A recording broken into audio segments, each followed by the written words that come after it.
জাতিসংঘের রক্ষায় আতশটা সংগ্রাম, আমাদের সংগ্রাম। সকল মুসলমান ভাই ভাই এমন ভাই কালকা সাদের একটি শরীর, সুতরাং ওই ফিলিস্তিনের মুসলমান ভাইরা আমার ভাই, ওই ফিলিস্তিনের বোনেরা আমার বোন, তাদের মাঝে হামলা হচ্ছে। আজকের জাতিসংঘ কোনো কথা বলছে না, এই ধরনের জাতিসংঘ আমরা চাই না।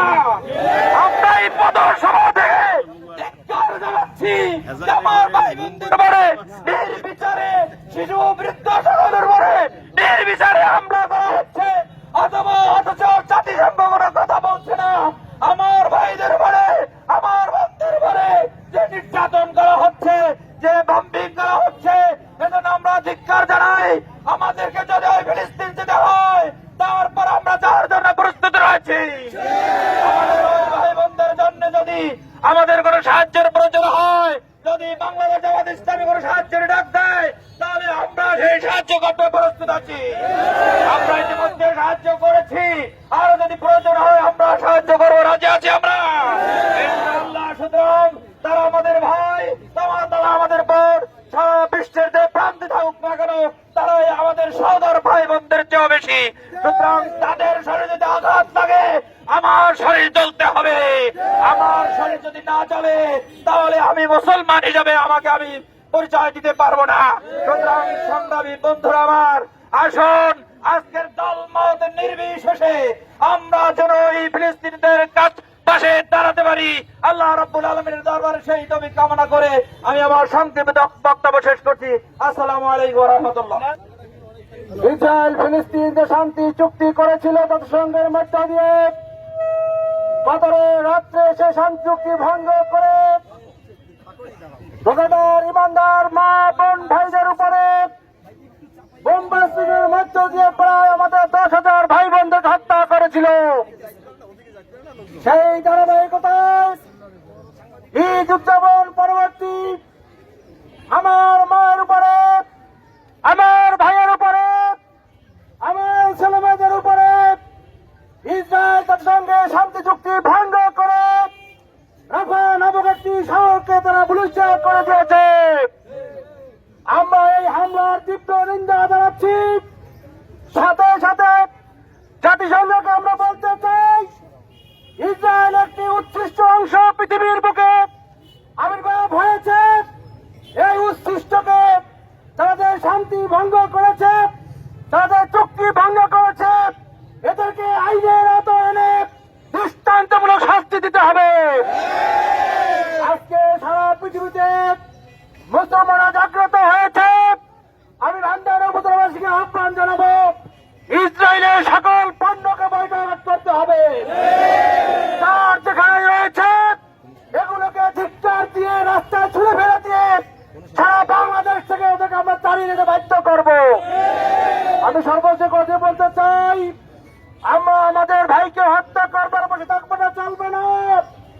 আমাদের শেষ রক্ত পেতে থাকতে আমাদের সংগ্রাম আমরা চালিয়ে যাবো ইনশাআল্লাহ। আগামীতে যদি আবার হামলা করা হয়, সারা বিশ্বের মুসলিমকে আহ্বান জানাবো, আমাদের সবাইকে থুতু দিয়ে এই ইসরায়েলকে ধ্বংস করে দেওয়া হবে ইনশাআল্লাহ। সবাইকে ধন্যবাদ জানিয়ে আমার বক্তব্য শেষ করছি এখানে। আসসালামু আলাইকুম ওয়া রাহমাতুল্লাহ।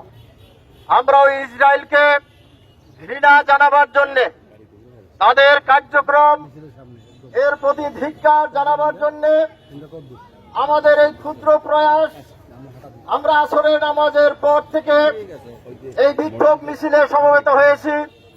আমরা আমাদের প্রতিবাদী কণ্ঠ আমরা এখানে উচ্চারণ করেছি। আমাদের এখানে জেলা নেতৃবৃন্দ বক্তব্য রেখেছেন।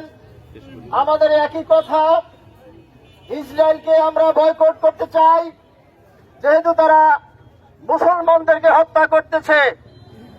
সমস্ত মুসলমান পৃথিবীর ভাই ভাই, অতএব আমার এক ভাইয়ের উপরে হামলা করলে আমরা তার প্রতিবাদ জানাবো। এই মুসলমান ভাইদের উপরে হামলা কেন, জাতিসংঘের কাছে আমরা জানতে চাই। আজকে জাতিসংঘ সারা পৃথিবীর মুরব্বীরা করতেছেন, আপনি মুসলমান দেশের প্রতি সেখানে কি করেন? আর এই ফিলিস্তিনি মুসলমানদের উপরে ইসরায়েল অন্যায়ভাবে যে হামলা করতেছে তার ব্যাপারে আপনারা কেন কোনো ব্যবস্থা গ্রহণ করছেন না? আমরা আমাদের এই ক্ষুদ্র পরিসর থেকে জাতিসংঘের কাছে আহ্বান জানাবো, পক্ষপাতিত্বমূলক কোন ব্যবস্থা গ্রহণ করলে সারা পৃথিবীর 150 কোটি মুসলমান আপনাদের থেকে তারা আলাদা হয়ে যাবে। আপনাদের এই মুসলমানরা একটা আলাদা প্ল্যাটফর্ম করে তুলবে এবং এই ইহুদি খ্রিস্টানদের বিরুদ্ধে তাদের শেষ রক্তবিন্দু থাকা পর্যন্ত তারা লড়াই করবে। সম্মানিত ভাইয়েরা, আমরা আমাদের এই বক্তব্যকে আর দীর্ঘায়িত করতে চাই না। আজকের আমাদের এই মিছিল উত্তর এই পথসভার আমরা এখানে সমাপ্তি ঘোষণা করছি।